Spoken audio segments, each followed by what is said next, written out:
From the unresolved mysteries surrounding Biggie Smalls and Tupac Shakur, to the explosive reasons why Puff Diddy loathes Keefe D, this episode is a roller coaster of intrigue and revelations that you won't want to miss. Did you ever wonder what's cooking between Puff Diddy and Keefe D? Well, we've got the inside scoop that's juicier than a ripe watermelon on a scorching summer day.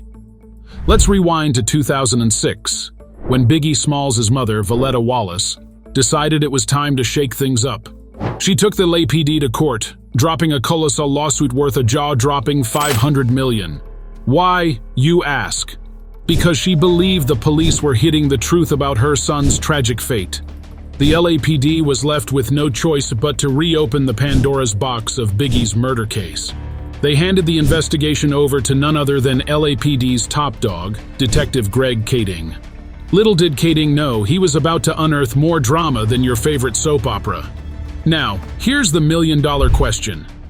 What if I told you that Kading wasn't just digging into Biggie's death, but he was about to connect the dots between two of the biggest names in hip-hop history? The notorious B.I.G. and Tupac Shakur, both gone way too soon. Stay tuned because we're about to break it down for you. And trust me, this revelation is nothing short of mind-blowing. Detective Kading is not just a pro, but a conspiracy unraveler. But before we dive into the nitty-gritty, let's take a moment to ponder this. What if the fate of these two legends was intertwined? What if there's more to this story than meets the eye? So folks, get ready for a roller coaster of a story, because we've got some gripping details that will leave you speechless. Buckle up as we explore why Puff Diddy absolutely hates Keefe D. Is it true that Puff D absolutely can't stand Keefe D? Wondering what's behind this intense dislike? Well, we've got the lowdown for you. Now picture this. Did Puff Daddy really go to the extreme of hiring some shady characters to take Tupac out of the picture? You won't believe the story we've got for you today. So, after diving deep into this whole saga for 3 long years, our detective buddy Greg Kading has come up with some jaw-dropping findings. He's convinced that our man Sean Puff Daddy Combs dropped a cool $1 million to put an end to both Tupac Shakur and Suge Knight. Why, you ask? Well, it all traces back to that epic rap beef with Biggie. Kading's not holding back. He's spilling the beans, claiming that the music mogul had some real-deal gang connections out in LA. And guess what? He even enlisted the services of a certain Dwayne Keefe D Davis, a bona fide Crips member, to carry out the whole thing. You might be wondering, what in the world pushed Puff D to this extreme? Well, sit tight. We're about to dish out all the juicy details. Ever thought about the nitty-gritty behind the scenes of a rap feud that shook the world? We're diving into that, and let's just say it's one wild ride. Hold on to your seats, folks, because this story is about to take some seriously unexpected twists and turns. It's one of those tales that will leave you utterly gobsmacked. So keep those eyes glued to the screen. We're going to sprinkle in some extra spice as we get to the heart of the matter. There will be moments that'll make you pause, moments that'll make you ponder, and moments that'll make you go, no way, they did that? Yeah, it's that kind of story. Puff Diddy and Keefe D, they've got this whole beef going on that's juicier than a double cheeseburger. But why, you ask? Well, you won't believe the wild ride this story takes us on. So, Keefe D, who found himself in the Sin City spotlight, has been spilling the beans about how Puff D, or Sean Combs as we know him in the real world, allegedly asked him to handle some serious business. We're talking about taking out Tupac Shakur and Suge Knight, the big boss of the record label game. Now, when the rumor mill started churning, Diddy didn't say a word. He brushed it off as nonsense. But here's the twist, my friends. Keefe's been dropping these bombshells not just in his book, but all over social media and even behind closed doors with the LAPD. Hold on to your seats because it gets even crazier. James McDonald, who used to be Mob James back in the day, is backing up these rumors. He used to be Death Row's guardian angel, and he swears that everyone had a price on their head back then. It was like a West Coast-East Coast rap showdown, and Diddy was apparently scared of the big boss Suge. So check this out. In this LAPD interview that somehow found its way to the US Sun, Keefe spills the beans on a shocking call. Apparently, Puff Diddy dialed up their gangster buddy, Eric Von Zip, right after Tupac got shot, just to ask if they were the ones behind it.